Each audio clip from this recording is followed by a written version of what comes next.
All right, here we go.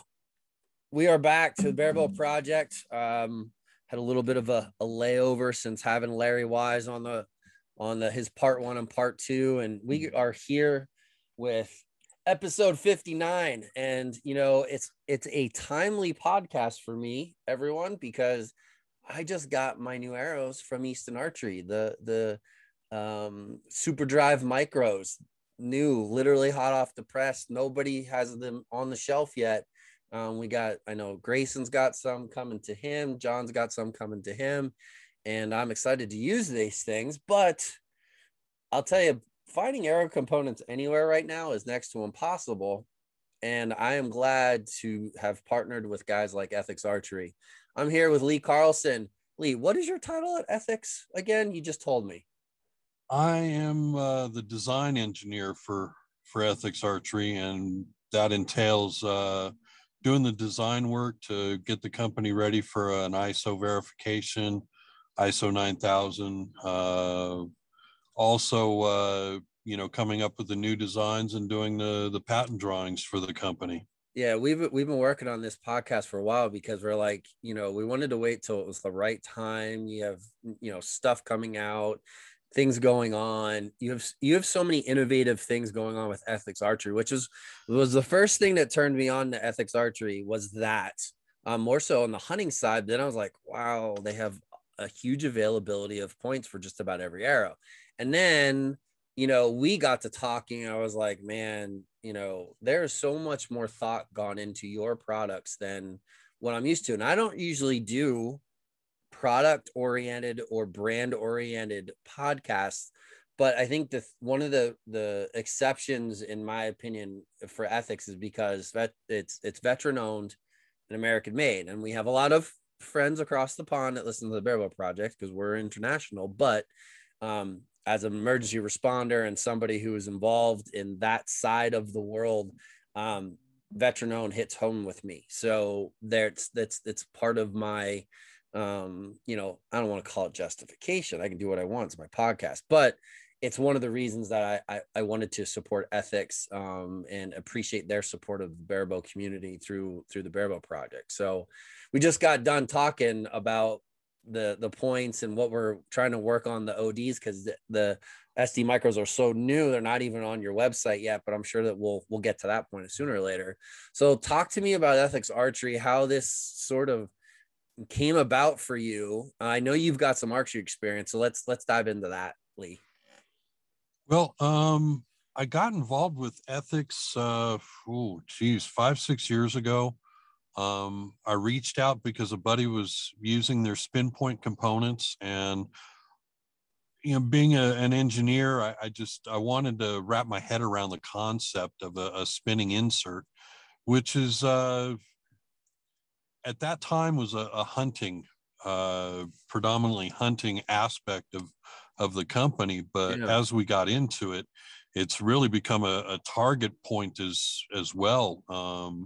So the physics of it is just really interesting to me, and will probably be that way for a lot of your listeners. Yeah, so let's talk about it a little bit, because you and I had this discussion, and light bulbs were going off, and I'm like, what in the world? I'm like, this doesn't even make sense. I mean, it makes sense, and it's almost way above like my understanding of the dynamics of arrow flight. So why don't you talk about and literally tell the people what you told me? Explain the spinning insert concept and why and where you've seen its success. Okay. Well, first off, thanks for having me. I really appreciate your time, and this is fun for me. So let's dive in. Yeah, dive in, dude. You can nerd out as much as you want. Let's do it. Let's do it. So, the concept, the name itself, spinning inserts, is kind of a misnomer, because people think that the point is spinning, and they somehow have a problem with that. So the way I have to explain it is let's take a 3-bladed broadhead. Just 3 blades, doesn't matter what brand it is. Now, we know from a manufacturing point that they've make these blades, you know, hundreds and hundreds and hundreds, you know, batched by every 5 minutes or something like that, because it's poured and it's basically pot metal. So what we find is each of those blades weighs just a little bit different because of the metal that was poured into that mold. It's just a common fact. No problems really. But when you put that point on a fixed arrow, you know, a fixed insert with the thread, you turn it in there. Now the broadhead has become a part of the arrow and it spins. Right. So if you have a three-bladed broadhead and one of those blades is heavier than the other, this is what produces broadhead planing. When it comes out of the arrow or out of the bow, it starts off on a fairly true flight, but that odd weighted blade starts the planing issue where it starts spinning the front end off its intended target. So now we put a different component on the front, being the spinning inserts, where it's made up of a stem that slides through a sleeve, that the sleeve is fixed to the front of the arrow, and the stem is locked on using an E-clip. And now you have a threaded front end cup for your broadhead, but now you can spin it around. Okay, so what does that do when it comes out of the bow? Well, the point isn't actually spinning. That heavy weighted blade tends to drop to the bottom, so it just kind of floats there. So now you don't have that fixed heavy blade causing problems with the arrow flight. You have it swinging down to the bottom, and it's not affecting the arrow flight hardly at all. So now when you broadhead tune, you're having a much easier time because the arrow is hitting really close to what your field point would do on a fixed front end. Right. And you guys have done testing on this. I mean, you've done pretty extensive testing. Oh yeah, we've taken you know, those now I'm not a hunter, I'm into the science, and I do coach hunters on you know, shooting and form and all of that. So I do know a great deal about hunting. So it's, oh wow, where to go with this particular track of information? Well, no, I mean, in regards to the testing, I mean, your YouTube page has quite a bit of information on it that yeah, I think one of the best examples, and I haven't looked at the YouTube page in a while, but we did some testing with those turkey broadheads, those ones that are huge, spread out like inches, you know, instead of a half inch or, you know, an inch and a half deflection off the arrow shaft. These things are like 2 and 3 inches long. Like they call them guillotines, I think, in some cases. Yep. So we've been able to get core apples out to 50, 60 yards with these things. And I've shot these, you know, on a fixed arrow just for fun. And right about 15 yards, they tend to tank right into the ground. Yeah. They broadhead plane very quickly. So you have to be up close, and we're getting pretty accurate shots out to 50, 60 yards. That's incredible. Yeah, that's a really good deal. Yeah, and I got to think from a traditional archery standpoint, that really is going to have, from a hunting standpoint, that's really going to have an impact, because we're notoriously shooting heavier, bigger fixed blade broadheads for traditional archery, with big old feathers or trad vanes or whatever we're shooting. Yeah, and you're going to get even more planing, especially with if you're shooting a 3 or a 4 blade or a 2 blade with bleeders or whatever you're shooting. You're going to see planing happen, and then as if traditional archery isn't hard enough, we don't need to add to it by dealing with aiming off or planing. Because if you get planing of a broadhead, you shoot your 125, 150 grain head in with field points. You put your broadhead on, it doesn't hit exactly where the field point hits. It could be a planing issue that you don't even know. But if you put Yep. those spinning inserts in with your broadhead, you might see like, oh, you know what? It's actually closer than I realized, and you get rid of the planing issue with the spinning inserts. Is that Yeah, a fair assumption from a tuning standpoint in traditional archery? true. I guess the next step onto that is if you've got that blade, that heavy blade just swinging in front. Okay, now you've dealt with the accuracy and eliminated the broadhead planing, but what's happening to the rest of the arrow? Well, Right. the arrow shaft is actually spinning a lot faster, and for you trad guys, that means more momentum and more penetration and a better chance of a pass through. Am I right? Oh yeah, that's a great point. I don't know if when we talked before, I don't know if that came up, and I realized the validity to that. So not that I don't want to. I want to finish the hunting broadhead conversation, but that has to correlate then to the target archery side too. It does, but for hunting, it still has a big impact. Yeah. Whether you're shooting a compound or a stick bow. Right. Let's take a look at you're shooting an arrow. You're trying to track your speed of that arrow coming out of your trad bow. Well, what we did is we set up two chronos, Right. one on the target end and one at the exiting of the bow end. And we did comparisons between fixed broadhead on the front of an arrow and then a broadhead with our spinning insert system on the front end. Mm-hmm. And what we found is there's a little more drag. Yes, the arrow's cutting through, it's hitting the target, it's cutting through the wind, but when you've got more shaft spinning and causing more forward force, we found that we're getting less of a drop off in speed at the target end. Yeah. Okay. So it's not that the arrows are getting faster. It's just that we're not dropping speed as quickly as an arrow shaft and a point that are fixed together. That makes complete sense.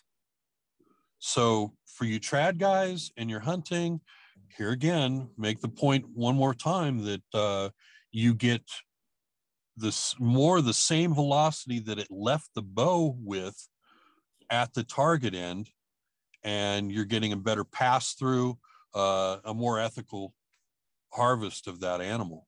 Sure. Plus, you have that adjustability of the broadhead when you make contact. If you don't have say you have a subpar entry, ribs, something like that, that insert allows that broadhead to not have to just stick. It actually can manipulate around the ribs and stuff like that, and bone, Exactly. stuff like that, deflection. It's not going to necessarily just hit and stick. It might actually hit, deflect, and be able to go around that hard area on the deer's body and continue on your pass through. Exactly. And Yeah. that push is caused by the more revolutions of the arrow shaft caused by the veins. So you get more punch, I think it's just a cleaner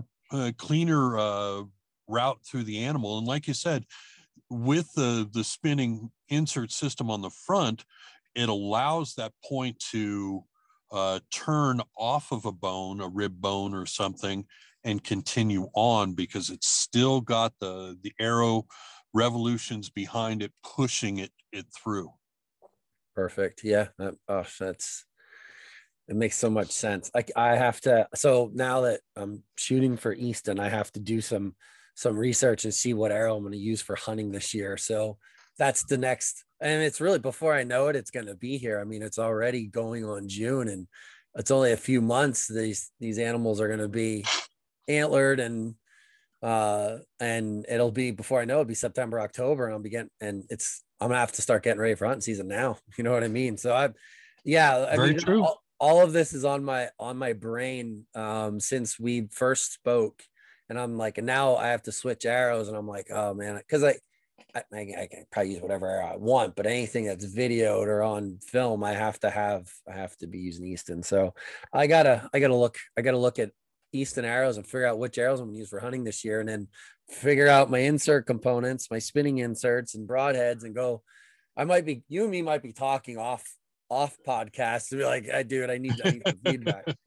Well, you had talked Anyway, about the timing of this podcast, and I had told people I was going to be doing this with you, and they're like, "Oh, great. Well, aren't you worried about, isn't it kind of late to do it?" I'm like, with the ethics products, this podcast can take place anytime, because we hit so many different aspects of archery, between field archery, competition yeah. archery, indoor archery, ASA stuff, outdoor, indoor, hunting, not, Oh, it, absolutely. it just, we can cover all the bases and be effective.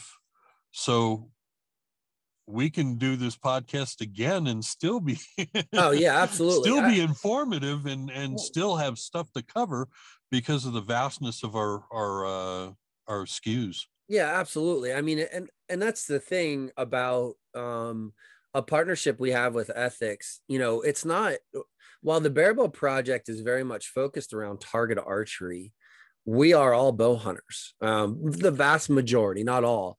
And it when you look at it from a product standpoint, whether you're a bow hunter, a target archer, or just a recreational archer, technically, we're all doing and looking for the same thing. We're looking for accuracy. We're looking for consistency in product. We're looking for availability of product. And right now, availability, go online and try to order stuff. You'll find out, you know, but when you have an American made company that's producing what we need from a target standpoint. And I think that's what makes me so excited, is that I'm here talking about hunting, and I'm actually getting a little excited thinking about hunting again, because I haven't touched my hunting as we're having a discussion. But I don't have to go buy points from 3 different or 4 different people. I don't have to buy broadheads and then inserts, or just I can get everything for my target, outdoor target, field, indoor, and hunting, all through ethics. And that's what I like. We were talking about the micros, super drive micros. I have to figure out what arrow you have spinning points for 23 series and inserts for 23 series arrows. If I just use that for indoor, I still don't know what I'm using yet for this coming indoor season, because I just partnered up with Easton. So I don't know. We'll see on that front. But it's a good segue, I guess. You've been involved in the target archery side from the compound world for quite a while. I know you've shot Vegas. You've been around the block, per se, right, Lee? I have. I shoot the senior pro division, and have been shooting with these guys for a lot of years, and I have fun. I'm a big guy, so I like air conditioning. So indoor archery is it for me. But yeah, getting into ethics all those years ago, we didn't really get into the fixed points, because we wanted to push, or static points, because we wanted to push the concept of the spinning inserts and the spin Sure. points and things like that. And the spin points, as well as the spinning inserts, the concept's still the same. If you've got a point that's been poured into a rod, and then it goes through a CNC machine, to make this point and shaft to be inserted into a stem that actually glues in. It's still the same concept because, you know, metal is poured to form these rods, and you never know if there's just a heavy section of it that spins. Now, I experimented with the spin points and shot them exclusively, and then we started coming out with the static points, and to be honest, I did okay with the static points, but it was a noticeable difference. I won more using the spin points. Really? And, you know, at first I had my doubts when I first got involved, but really when I started analyzing the whole physics of it, it made sense to me from an engineer's standpoint. And, you know, it just, a whole different world of making arrows just came alive. Yeah. You know, FOC and all of this. You know, you can put some of that behind you and say, okay, I'm going to cut this arrow, you know, half inch in front of my rest. I'm going to put my point on there, and I don't care about how stiff this arrow is. I'm going to hit that dime at 20 yards consistently and repeatedly. Mm-hmm. And that's what it's all about. So do you feel like that in years past, and even in maybe in today's products, for in your non spinning insert or spinning point related points, like, do you feel like every single batch is going to have like a heavy side to it? So like a point, you take a point, do you think every single one is going to want to cater to a heavier end? Is that across? Do you think that's across the board, or there's quality control different from one to the other? Is that something that you don't see? I don't think it makes a whole lot of difference with an actual spin point, a static point, because that's what you're asking about is right. The heavy side of a static point that's fixed to the front end of the arrow going to cause issues? Right. No, I don't think so. I've never seen that happen to me. Basically because now you're operating within the axis of the arrow.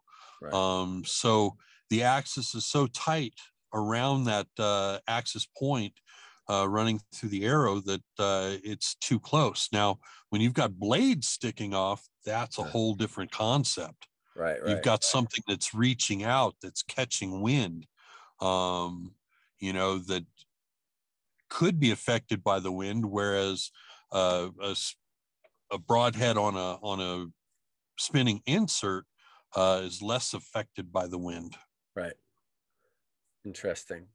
Yeah, I mean, it's still a foreign concept to most people to realize just the idea of the broadheads, let alone the regular availability of the spinning insert, and you put in, you know, whatever broadhead you put in, or, you know, put in a field point, and it's there's not going to be a negative impact, that's for sure. True, but you know, I've just won a little bit more with the spin points than the static points. Yep. And I don't think it's big enough for me to say, well, I'm only going to use spin points, but I have to say I like letting people pull my arrows out of the target and say, hey, could you tighten that up for me? And they keep spinning. Hey, man, this doesn't tighten up. I think your arrow's broken. No. And then I go into explaining what the ethics spin points are all about. Yeah.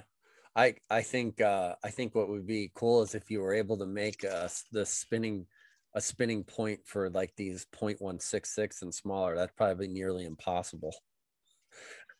It is very hard, and I have to say that you know, we have tried. Oh, you have? Yeah. We're still working on that, but you know, there's some. It's very small. I mean, Oh it's yeah. really small. Yeah, I can't even imagine the So components that it would take. I mean, just to and to be able to I guess I don't know how you make a spinning insert or what's inside of it, like ball bearings. I don't know. You don't need to go into those details. I don't, maybe there's some secrets of the brand or whatever, but I mean, I just can't even fathom putting something like that, a point inside of a small, tiny, what were we just talking? A 0.215 is the OD of my micro SD arrow from yeah. Easton. So like I just can't even fathom like a spinning point being glued into an arrow like that, and how, yeah, that's got to be tough. But I'm sure you guys will figure it out. I mean, that's what your brain Oh, does. You're constantly we figuring out those things. we have been doing it. We do have them out there.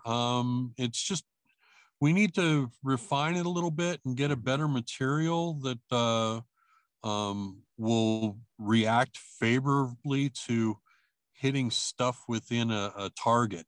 Right. Okay. Um, you know, people take on building their own arrows, and, good on you, taking care of your own stuff and understanding what your equipment is doing means more confidence in your equipment and what you're using, and more pride too. Yeah. But I find there's a lot of junk in the trunk, so you Uh-huh. go to shoot a tournament and boom, you're hitting stuff and bending points and busting up arrows because of stuff that was left in there. Yeah. So sometimes, you've got to find a a concept that will work. And what we did with the bigger arrows is instead of having the bullet point, we now have the really pointy uh, Like a knot type of crusher. cone. Yeah, Yeah. kind of a Knot cone crusher. type Yeah. deal. Um, oh, and we do have some prevention for the ASA guys. We have some knock bushings that help with that issue. Oh, really? I did not. Oh I don't even yeah, know if I don't even know if I realized that. So you have pin knocks or knock bushings or both? we have knock bushings. We don't have the pin knocks, but we do have the knock bushings for several size arrows that are predominantly used in the ASA. And the concept is generally, if you've got a pin knock, it's got a cone shape Right. below that pin. So if someone hits the back of your arrow, they bust your knock and they slide off that cone and get points. And maybe a 5, but they got points. So ours are flat on the back end.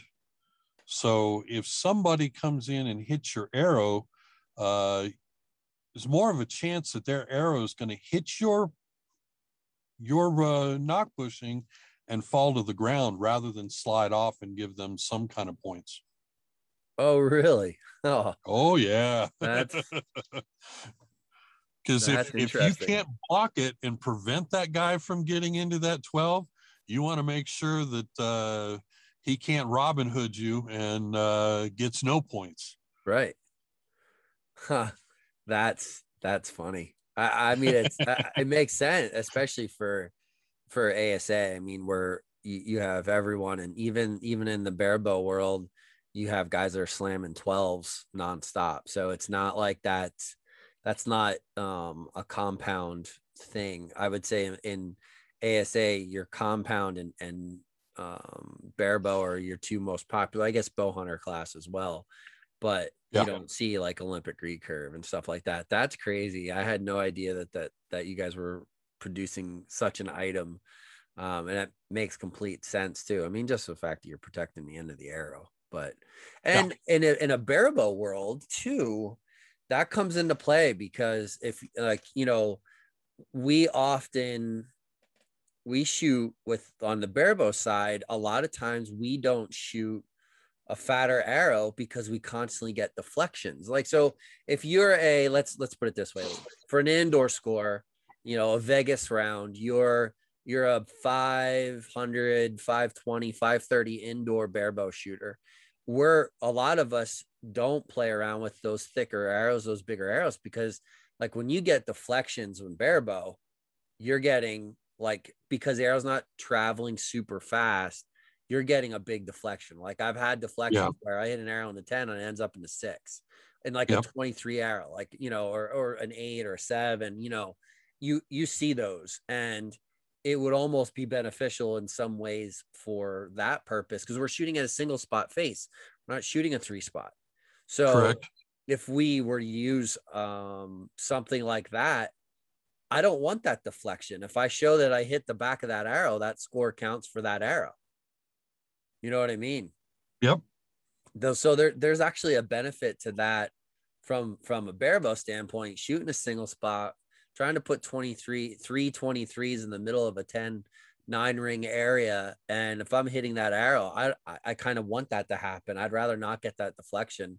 I'd rather just damage the arrow that's in the target, get the score for it, and move on. You know what I mean? Just Exactly. all you need then is extra knocks. You don't have to worry about damaging the end of your arrow, which I've done that. I've Robin Hood plenty of arrows shooting barebow in the middle of a target, and I probably have pictures of them somewhere. But I was shooting PS23s at the time, and those arrows are way too expensive to not to not save the arrows. I'm not worried about that stuff anymore. Yeah, that's an expensive trophy. Yeah, I ain't trying to do 20, I don't know what they are, 20 some bucks after everything's said and done. That's on the arrow per arrow or whatever it is. But so that's interesting. I'm actually looking at the defender knock pushing, they're called. Yep. And you have a 0.300, 0.314, all the way up to, oh boy, 0.383. One of these days I'm going to set up a 27 series arrow and try to shoot it in barebow just to see what it does. But yeah, I might have to play around with that for next year with the Super Drive 23s if I can get the right spine to fly. And maybe I go with the spinning knot crusher points as well. Well, no, I don't want to use knot crushers if I'm using on myself. I want to use that on other people. So I have to look at the 23 series options for ethics and play around with those for indoor next year, I think. Oh yeah. Yeah, for sure.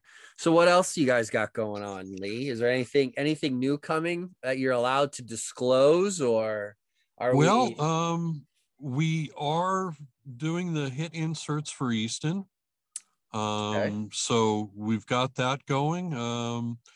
We're doing exclusive stuff for Serious Arrows. They've got something new coming out that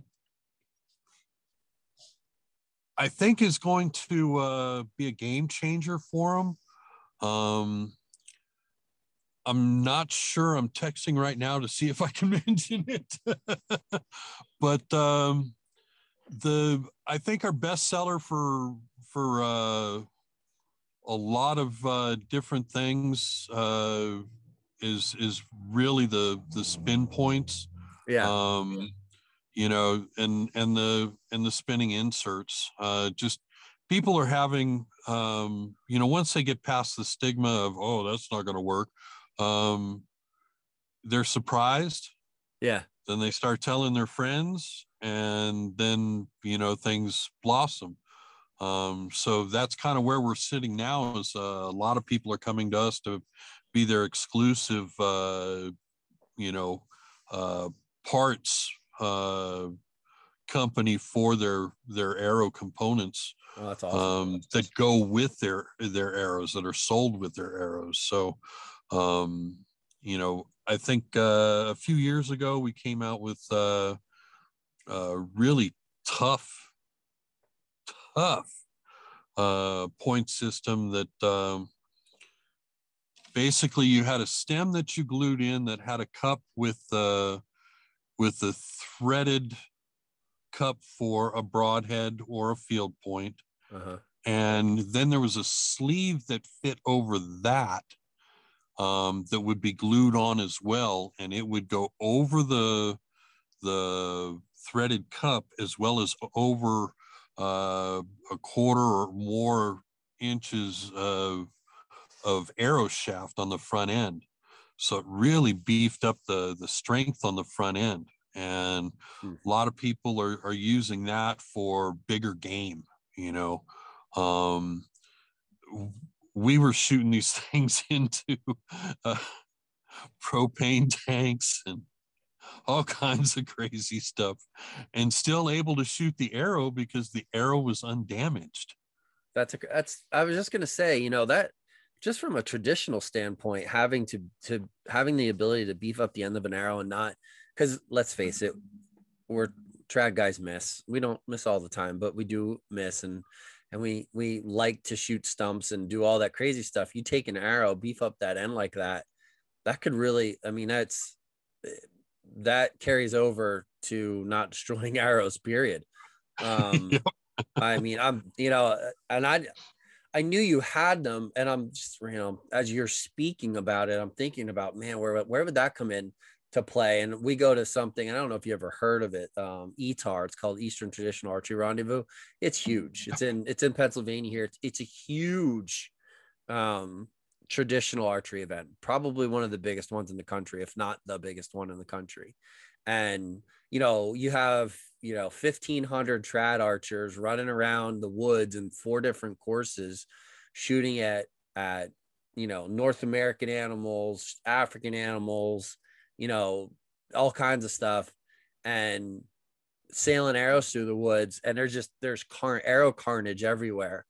And you think about it, you take a system like that and put it on the end of a trad arrow, there's probably a good chance you're not going to destroy any arrows. You might lose an arrow before you destroy one.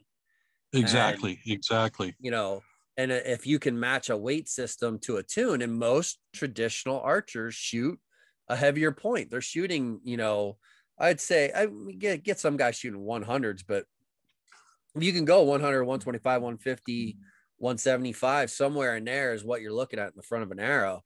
You know, you can make that work with that system.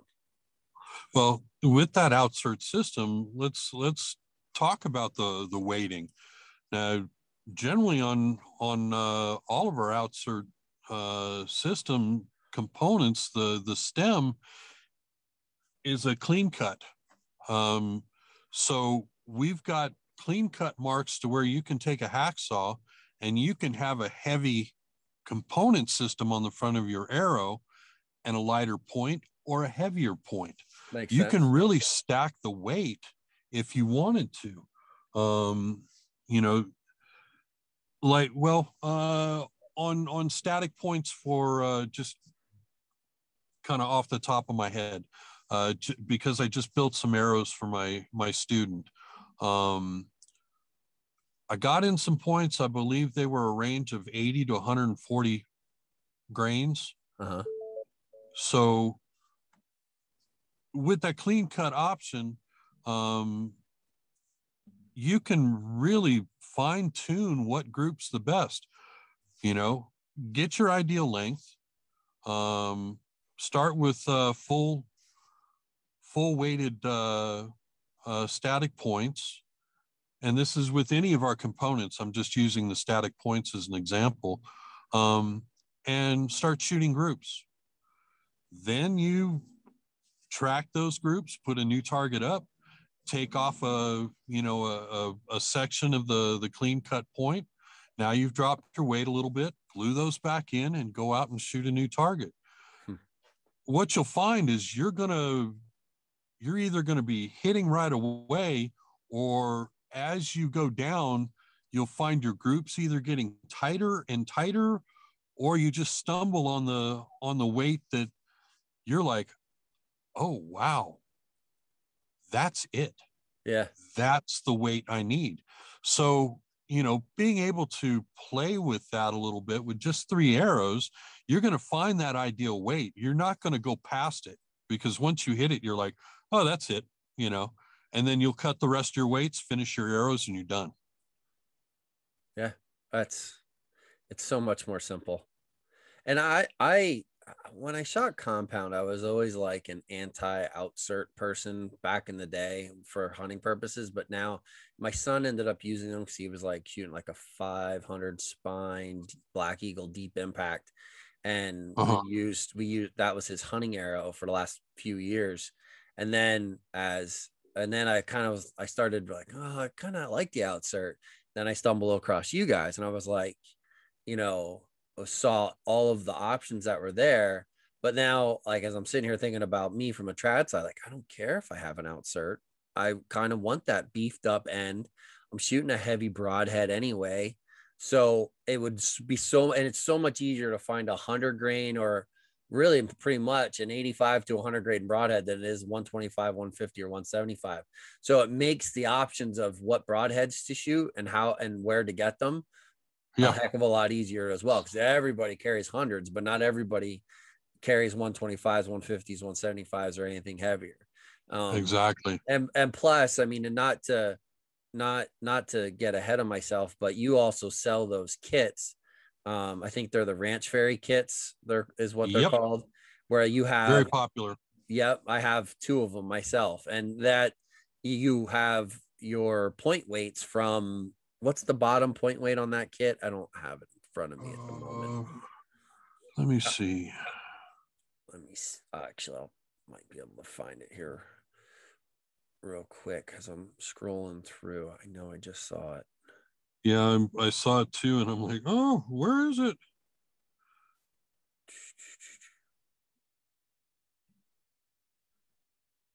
It's very. Where is it? Yeah, let me see. I'll find it.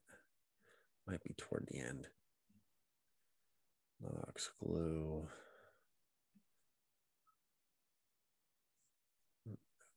Good stuff. Here it is. Ranch Fairy kit, 100 to 200 grains.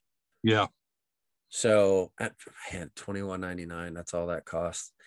So yeah, that's a 5/16 size 100 to 200 grain kit that you can play. And let's face it, to play around with point weight, the circumference of the point doesn't matter quite as much, but at least it gives you an idea. You can run through the gamut and see the difference in how your arrow is going to impact from all that extra weight up front. So I oh mean yeah.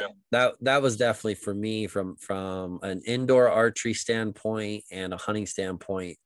um the Ranch Fairy kit, I used that this year in tuning my arrows, and it's exactly what I needed. So, and I have to look at the hit system as well. I didn't realize that you were exclusively making those for Easton, which is outstanding. And look at those for what I'm going to do for as far as a hunting arrow for next year. I may end up using the Super Drive Micro. I don't know. I could always take those arrows and put a hit system in. Will the hit system fit in the end of those? I guess it will, won't it?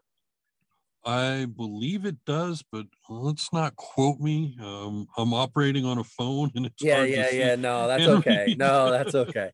Well, I'll look at the sizes and see what the sleeve size is and what the size is in relationship to that, I guess the OD of that arrow. But we'll look at it for sure. Um so there's so many toys to play with. You're killing me actually having this conversation. You're just making me, well, I need to get some of these and I need to do that. And I need thinking about hunting now, and I didn't even get into full swing of outdoor target season yet.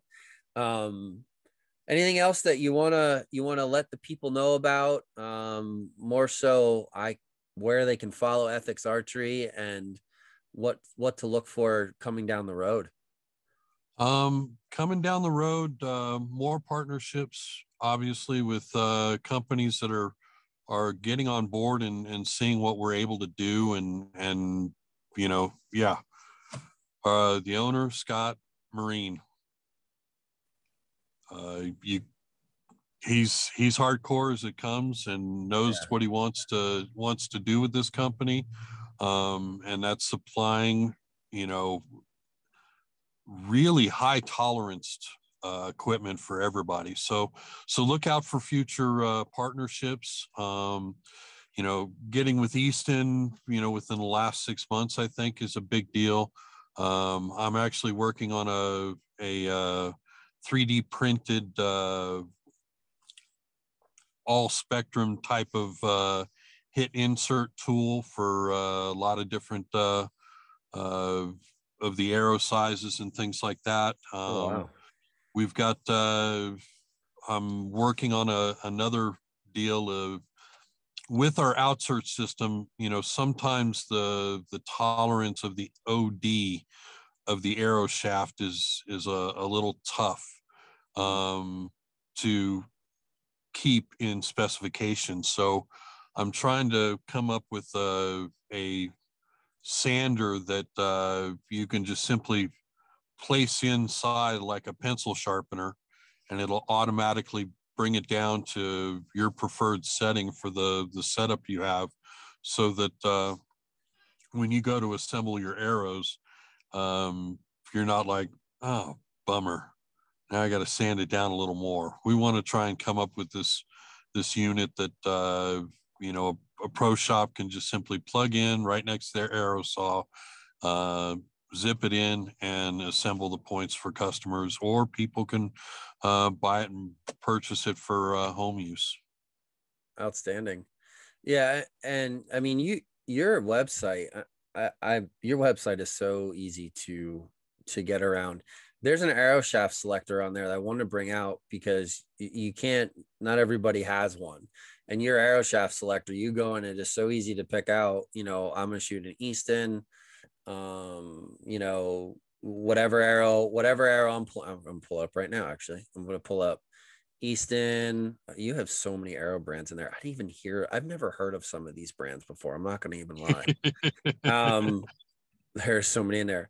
Easton, ACE, Spine, 520 to 1,000 search, and it pulls up every single item that you have that goes with that arrow. Hey, there's a clean cut adjustable target point right there. And what's kind of also cool is you have on your website, the points are actually like they're labeled where the 80, the 90, the 100, the 110, 120, 130 grain is on the point itself. Nobody does that. No guessing. No guessing. Nobody does that. That is so incredibly useful. It's not even funny, because then you can get what you want right off the bat. That's just, and what the weight's going to be, because just no, I don't know how many times I've gone, I don't remember how many. You go and you pull a point, you have to fix an arrow, or you pull a point from a broken arrow, and you're like, I don't even remember how much this weighs. And sure, you can weigh it if you happen to have have one, right? Grain scale, yeah. But that's every single one of your adjustable target points is just like that. So yep. There's the outsert system for that arrow too. Would you look at that? Yep. So I mean, I just like you guys, you can tell that. Hold on a second, I don't want to do that. You can tell that this, like, everything about your points, your products, everything is very well thought out, and you can tell that there's a, obviously there's ethics sort of came into the game from a hunting push for obvious reasons, but we're starting to see this migration toward the target side, getting involved with Easton, getting involved with us. You're a target shooter, getting other target shooters involved on the compound side. And it's slowly starting to migrate into bigger and obviously more, high tolerance, high performance related stuff that's ultimately just going to help archery in a whole. And I think that's one of the things that I love. It's one of the things I love the most. And like I said, I'm a little partial. You open up the website and the first thing it says at the top is military and first responder discounts. Yes, people, they take care of you, 15% off. It's right on the website. And actually I think there's also like a pro staff application and all that stuff. So like you guys are doing it all. You're doing it all. Yes. There's nothing short of just everything. You literally are doing everything. Yeah, and the pro staff stuff. We've got field staff, we've got pro staff, we've got Zach. He takes care of the hunting side, but he also takes care of the whole pro staff program. But now we've started to, I think last year we started a youth staff program, and we've got some young Really? ladies that are just astoundingly good. One of my students is part of the program, and she has been a lot of podium finishes over the last year and a half.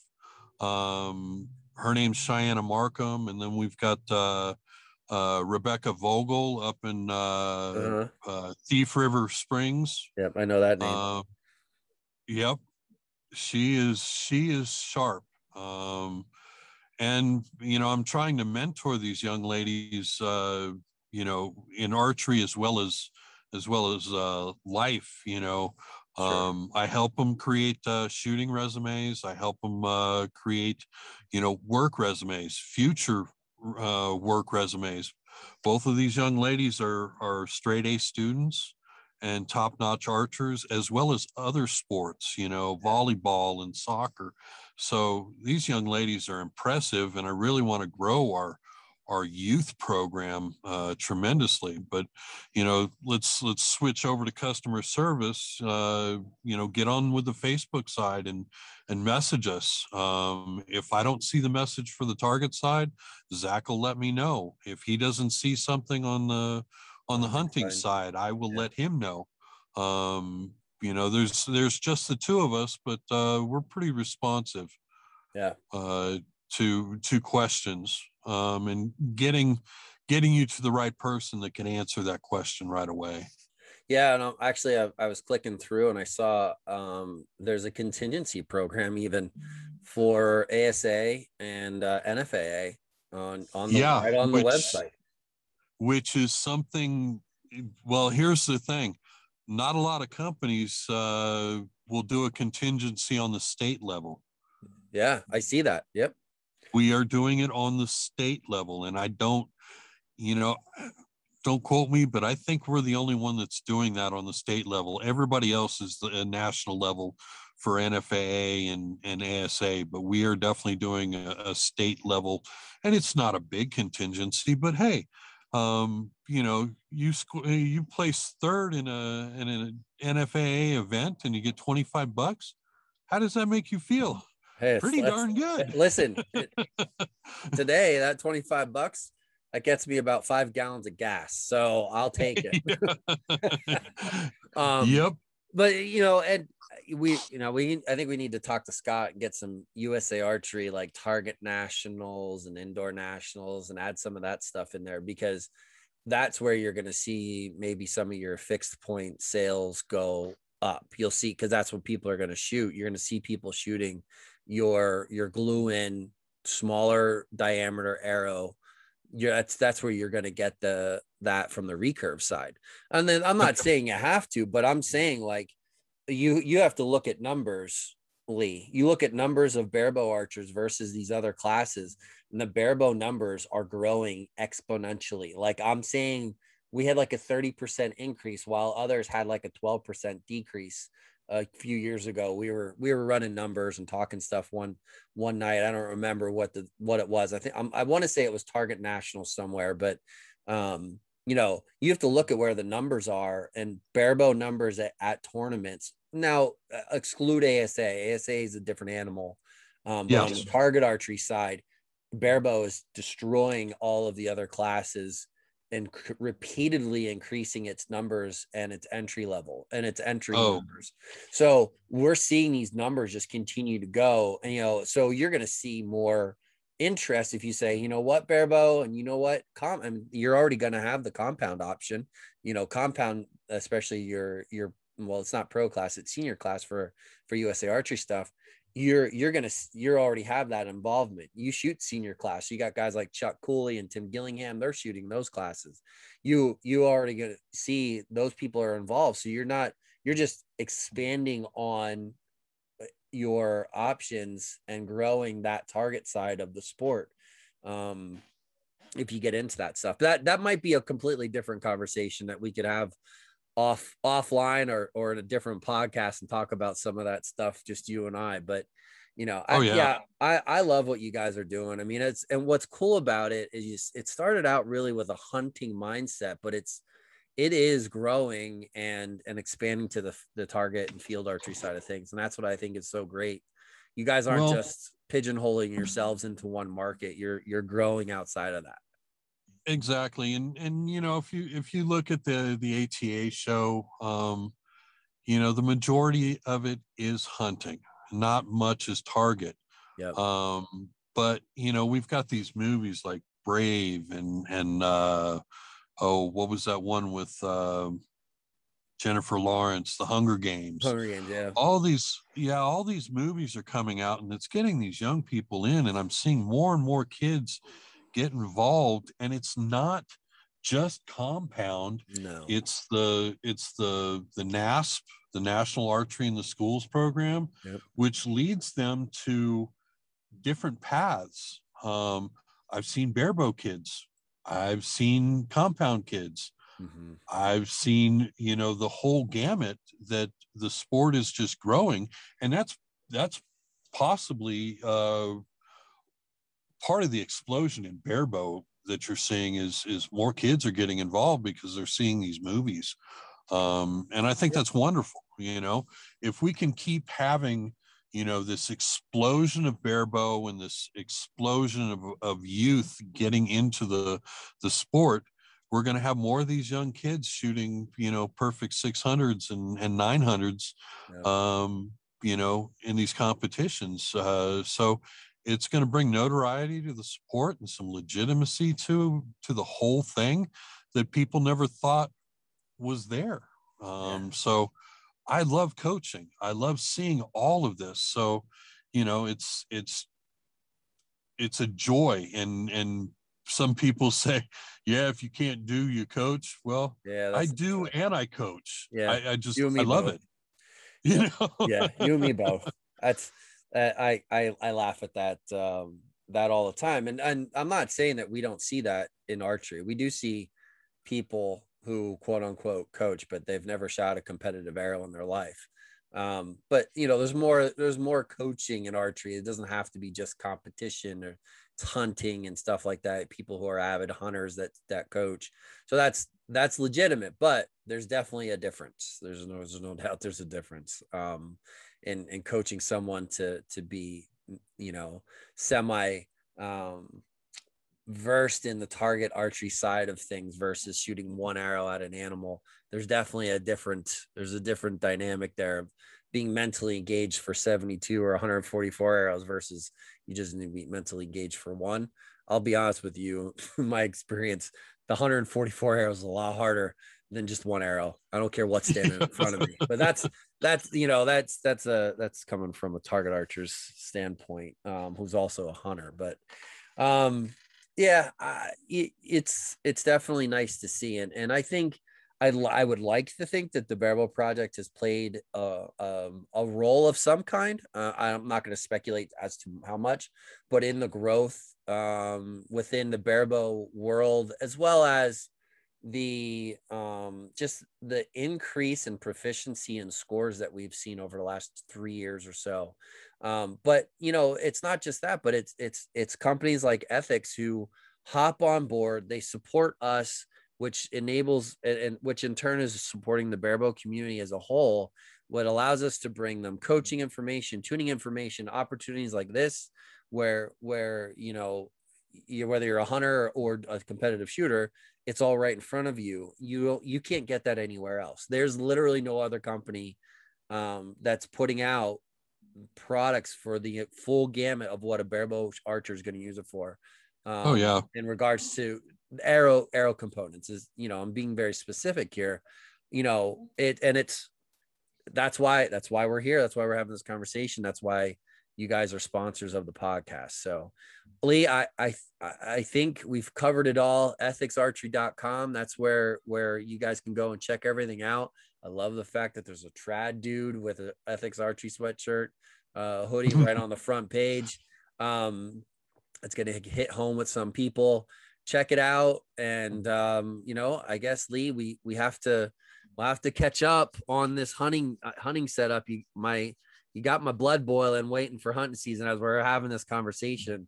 I gotta get this going. So we're gonna have to talk I know you probably have to get back to work knowing where you work. So, yeah, Yeah, but I love this, man. yeah, I love Nerding that. out like this Oh is yeah. awesome. Yeah, for sure. I mean, when it comes to this is the stuff that we don't talk about much, like the finite details of things that nobody hears about. This stuff nobody hears about, the details about the points and broadheads and how it affects aeroflight. And we're like, hey, throw an insert in there, get a bunch of different point weights, throw some points on there, and we'll figure it out. And this provides people with some insight on, and maybe even a better way to go about tuning those hunting arrows, tuning their target arrows, and being able to, just more proficiently come up with a system and be able to do it for their indoor, their outdoor, and their hunting rigs, all through True, Ethics Archery. And that's true. what excites me the most about what you guys do. There's so many ways to make an arrow. So people, let's do it together and let's have some fun doing it. Perfect. All right, man. Thank you so much for joining me and joining in on the Barebow Project podcast. Everybody, make sure you go check out Ethics Archery. Lee, you have a wonderful day. Thanks, man. Thank you. See ya.